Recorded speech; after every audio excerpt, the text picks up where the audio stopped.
Bonsoir à tous et merci de nous rejoindre dans cette page d'actualité. Voici les titres qui seront développés ce soir. Réduire les inégalités, c'est l'exercice que tente de réaliser le gouvernement Mapou. Impôt sur le revenu, TGC ou encore des taxes, la fiscalité calédonienne doit être réformée. On en parle avec Laïsa Roy, enseignante-chercheur à l'Université de la Nouvelle-Calédonie. Bonsoir, elle est notre invitée ce soir.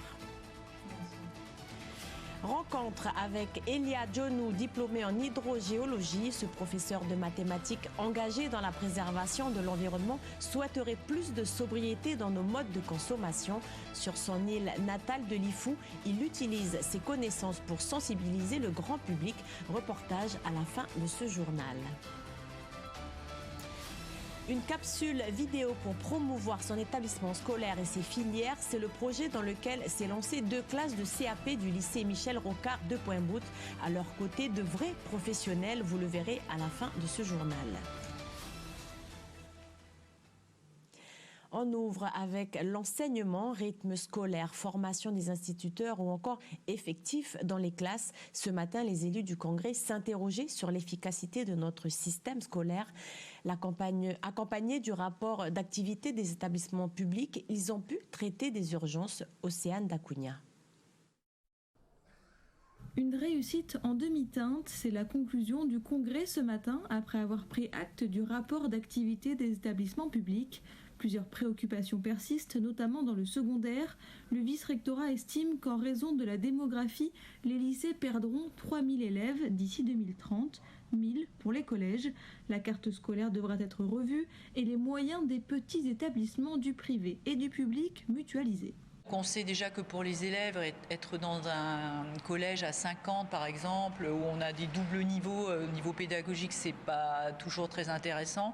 Et nous, ça nous permet aussi de proposer aux enseignants suffisamment d'heures pour travailler sur une semaine par exemple sur leur matière, et du coup de les fixer aussi parce que c'est des endroits où il y a beaucoup de mobilité et ça favorise pas bien sûr les projets qui peuvent être mis en œuvre. Les élus ont appelé de leur vœu la réforme sur les rythmes scolaires, un vieux dossier qui semble avancer. Si on n'arrive pas à modifier dans un premier temps le transport scolaire parce que c'est extrêmement complexe, c'est si on arrive tôt à l'école, qu'est-ce qu'on me propose, quand est-ce qu'on va m'évaluer, est-ce que c'est plutôt le matin, est-ce que c'est plutôt en début de semaine, etc. Des choses très concrètes.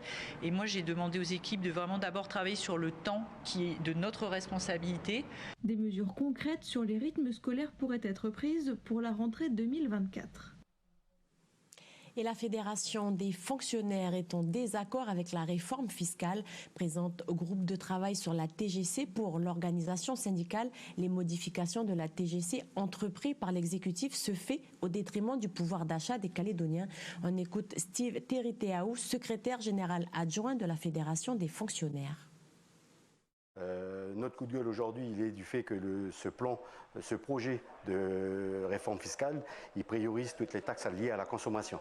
C'est des taxes qui vont toucher l'ensemble de la population, quel que soit le revenu, au détriment de taxes qui pourraient rapporter beaucoup plus à Nouvelle-Calédonie sans impacter le pouvoir d'achat et les usagers de la Nouvelle-Calédonie, comme celle du nickel, comme celle des plus-values immobilières et tout ce qui s'ensuit.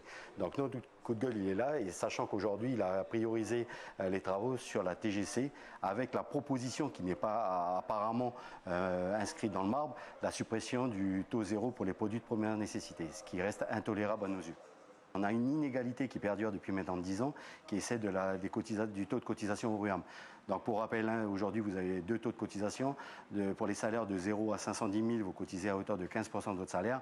Et pour les salaires supérieurs à 510 000, vous ne cotisez qu'à hauteur de 5% de votre salaire. Ce qui reste pour nous une mesure inéquitable socialement et injuste vis-à-vis des bas salaires, sachant qu'en rétablissant ce taux unique de cotisation, c'est une recette supplémentaire estimée par la CAFAT de 7 à 8 milliards par an. Et c'était Steve Teriteaou, interrogé par Michel Pimbé. La réforme de la fiscalité Calédonia consacre une grande page ce soir. Un grand plan de réforme fiscale amorcé par le gouvernement Mapou est aussi attendu que redouté. Les comptes de la Nouvelle-Calédonie sont au plus mal. L'endettement des collectivités a atteint des seuils très inquiétants. Il faut à tout prix maîtriser les dépenses, équilibrer les comptes sociaux, abaisser l'endettement et créer de nouvelles recettes. Une réforme de la fiscalité qui devrait, in fine, mais contribuer à la grande cause du 17e gouvernement, celle de réduire les inégalités. Le point sur ces réformes en cours avec Océane Dacunha. Lutter contre les inégalités par la fiscalité, pour cela la formule semble simple, les plus riches doivent être taxés davantage. Le gouvernement prévoit pour les particuliers de revoir l'impôt sur le revenu en supprimant notamment des exonérations comme celle sur les dividendes. Cela devrait rapporter plus de 4 milliards de francs au pays. Le gouvernement prévoit aussi de taxer les plus-values immobilières et mobilières pour un rendement escompté d'1,2 milliard. Les contribuables les plus modestes vont aussi devoir mettre la main à la poche. La TGC doit être revue d'ici le mois de juillet et s'appliquera à un nombre plus important de produits. Recette escomptée 7 milliards. La contribution calédonienne de solidarité pourrait elle aussi augmenter. Si les salariés ont déjà connu une hausse de la CCS en 2021, la mesure figure toujours dans le calendrier de travail des élus. Les objectifs fixés s'élèvent à 4 milliards, tandis que la réforme de 2021 n'a permis que 2 milliards de recettes fiscales. À contre-courant de l'effort collectif demandé aux particuliers, certaines mesures questionnent. L'impôt sur les sociétés pourrait baisser de 5% en 2 ans, ou encore un taux d'impôt minoré pourrait être adopté pour encourager la venue des holdings financières de groupes internationaux. Laïsa Roy, enseignante-chercheur à l'Université de Nouvelle-Calédonie à Bako, bonsoir. Bonsoir. Alors nous venons de l'entendre, il y a certaines mesures qui questionnent. Le gouvernement devrait mettre à contribution l'ensemble des Calédoniens. Alors comment faut-il comprendre la baisse d'impôts prévue pour les entreprises et l'impôt minoré pour encourager la venue des holdings financières internationales? Le gouvernement avait annoncé travailler sur la révision de l'accord fiscal qui permet justement de ne pas imposer les multinationales françaises comme Suez ou encore la Société Générale. A-t-on une idée des sommes qui échappent à la fiscalité calédonienne et ce dossier fait-il partie de cette réforme?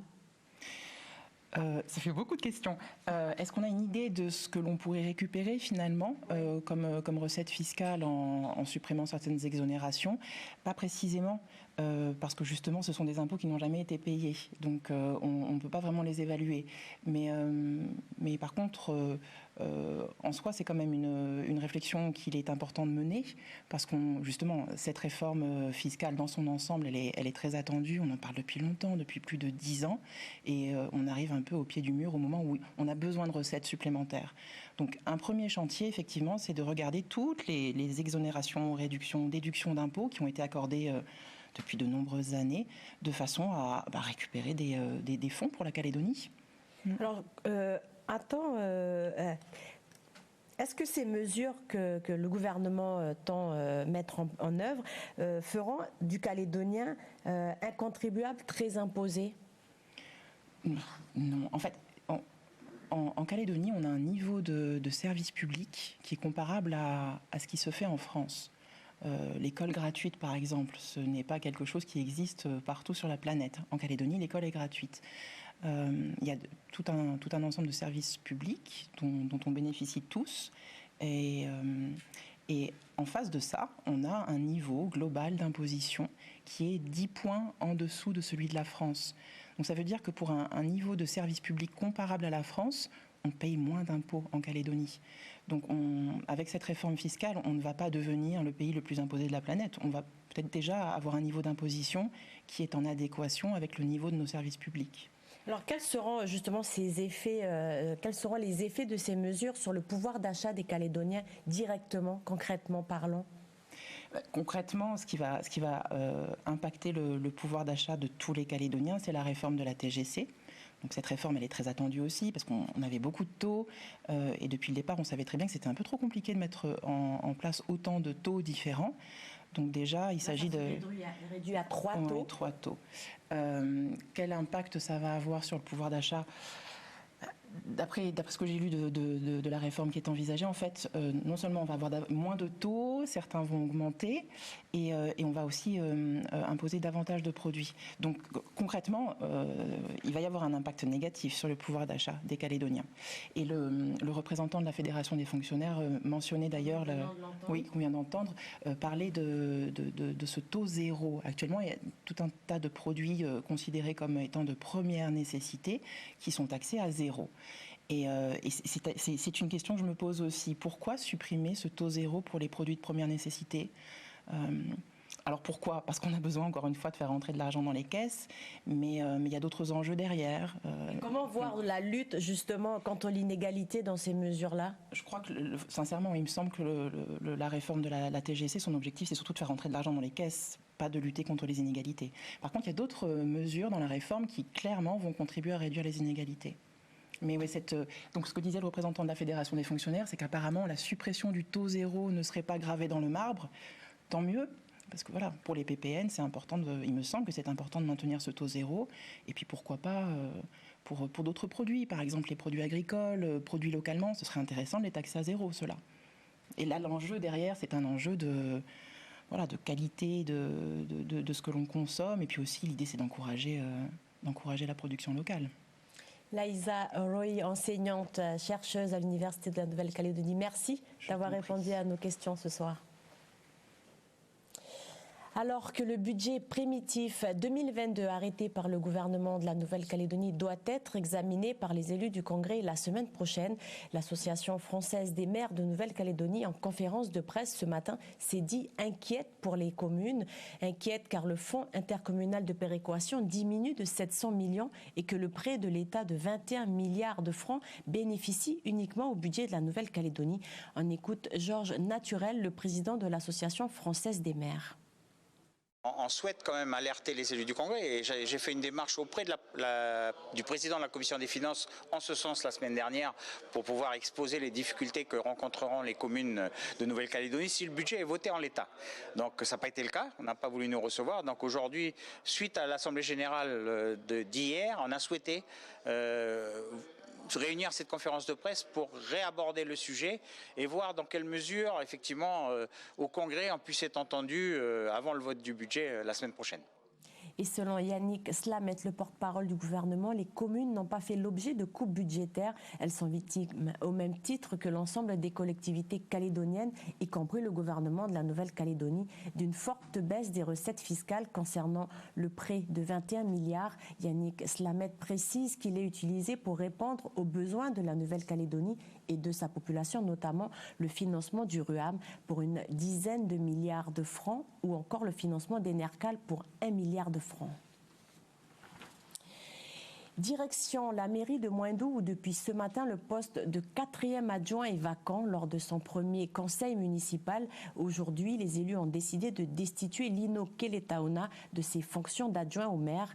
L'élu est désormais conseiller municipal. Je vous propose d'écouter Lino Keletaona. Il s'exprime sur ce qui lui était reproché.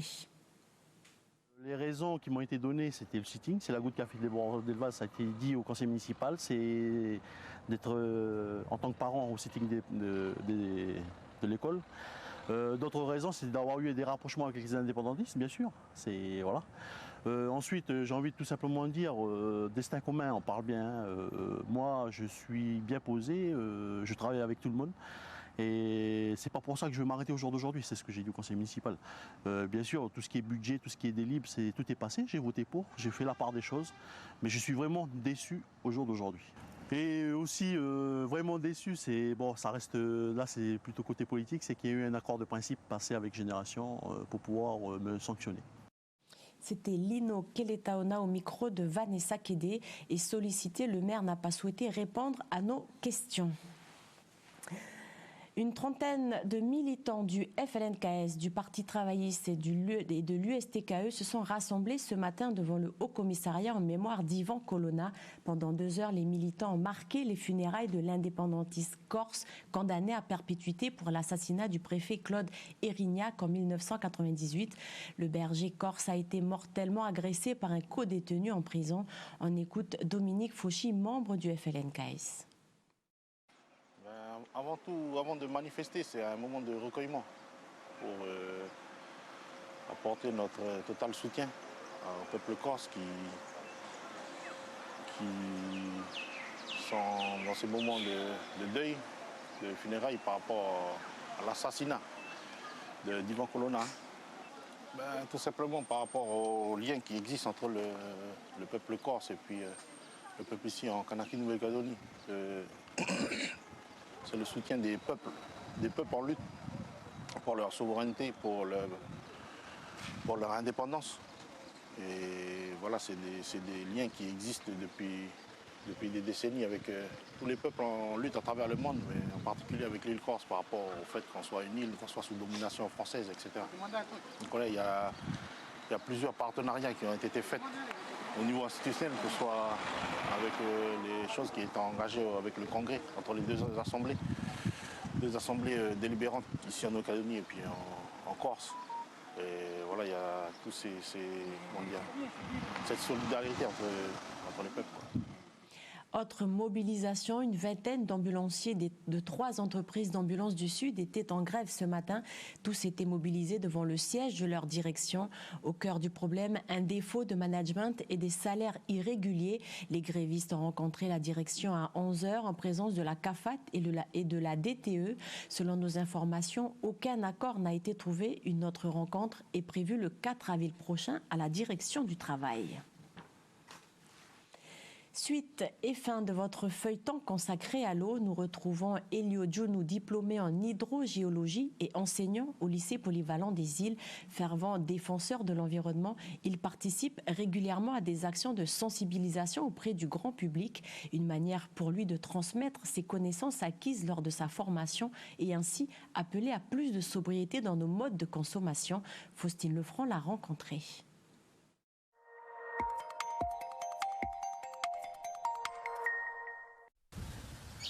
Là, on est bien en hauteur, là, on voit bien les bourrelets. Ils sont ici sur les extrémités de l'île. Les bourrelets, ça correspond aux falaises. On est au-dessus.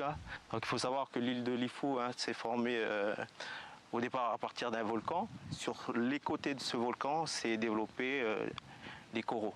À l'intérieur, c'est en fait un cimetière de rhodolites. En fait, les rhodolites, c'est des algues. Sous l'effet de la chaleur via le volcan, là, les algues qui se trouvaient dans la mer, ils sont tous morts et puis ils sont accumulés et ont formé le calcaire. Donc une fois l'eau de pluie qui s'est faite à travers les 30 cm de sol, il s'enrichit en acide et à travers les failles, il va pénétrer à travers les failles et il va dissoudre à chaque fois la roche. Et au final, l'eau il va être enrichie en bicarbonate. C'est pour ça qu'on dit que notre eau est calcaire. C'est une partie de la roche qui se retrouve dans l'eau. On amène la roche. Donc si on dépose ici tout ce qui est, tous nos détritus ici, tout ce qui est batterie, tout ça là, il n'y a pas de stockage dans le sol parce qu'il n'y a pas de sol. Et donc ça s'infiltre directement. Et nous, on fait des opérations de dépollution manuelle.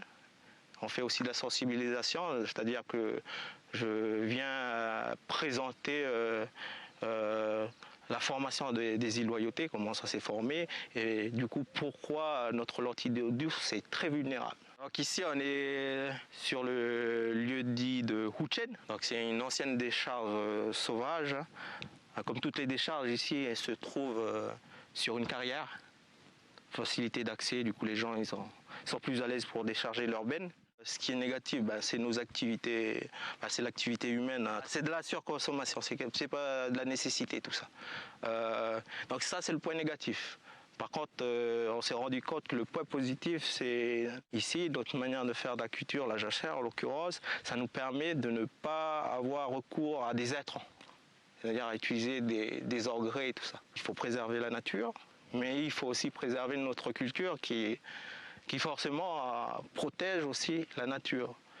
Donc voilà la responsabilité individuelle parce que l'abonné demande une eau de qualité.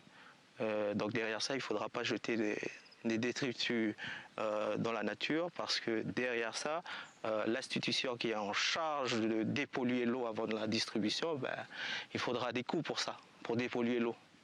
Voilà. Donc c'est un compromis entre les deux. Là, on est sur des lieux dits qui sont sacrés.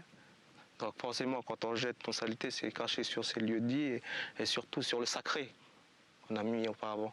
Donc nos noms, ils ressortent des lieux dits, de la nature, des arbres, des houssettes par exemple. Donc voilà, respecter la nature, c'est se respecter nous en même temps.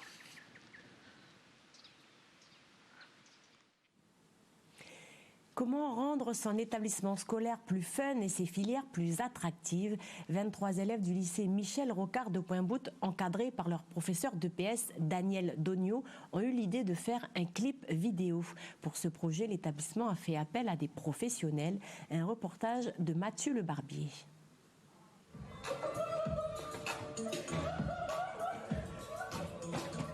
Non, vous ne rêvez pas. Cette scène surréaliste se déroule dans un des ateliers du lycée, transformé pour l'occasion en studio de tournage improvisé. Là, nous, on répète pour les scènes de demain avec toute la bande de Yamakasi. Paul et ses camarades de CAP sont les acteurs dans la réalisation d'une courte vidéo de présentation des filières existantes dans cet établissement. C'est un peu compliqué, quand tu atterris mal. Puis sinon, un peu mal aux chevilles, là, un peu là. C'est pas des chaussures bon pour le sport, ça. Mais sinon, c'est sympa le projet, ça te plaît? Ouais, ça me plaît. Le projet est pas mal déjà. Je vais faire genre des petits travelling sur le côté comme ça, par exemple, tu vois, quand vous passez comme ça là. Si toi tu peux gérer un petit salto arrière aussi, ça peut être top. Voilà, juste comme ça on voit l'ensemble de la base. Quoi. Pour la bonne réalisation de ce projet, le lycée a fait appel à de vrais professionnels. Un cinéaste et 2 danseurs professionnels ont la mission de coacher les élèves. Voilà, on a vu un peu l'espace, qu'est-ce qu'on pouvait proposer aussi. Et voilà, ce qui m'est venu directement, c'est le parcours. C'est voilà, un peu les Yamakasi, quoi. Pendant 2 jours, les 23 élèves et leurs encadrants ont multiplié les prises de vue dans différents lieux de l'établissement scolaire. 1 et 2, 3, 4, 5, 6... Ce qui est compliqué, c'est d'être synchro, là, tous ensemble. Parce qu'il y en a qui sont sûrs d'être synchro, mais d'autres, non. C'est un peu honte de la caméra, donc... Pas toujours facile pour ces jeunes de surmonter la caméra et le regard des autres. Allez, dynamique là! Mais une fois pris dans le feu de l'action, les élèves se sont tous pris au jeu et le résultat devrait être pour le moins original. Voilà, au début j'étais un peu sceptique, tout ça, par rapport à la bande, tout ça. Je ne pensais pas qu'on allait réussir, mais bon, finalement on a bien réussi et ça change un peu d'être toujours assis sur des chaises et lié à le cours, là, ça va, là. On fait un peu ce qu'on aime, quoi. Allez, top!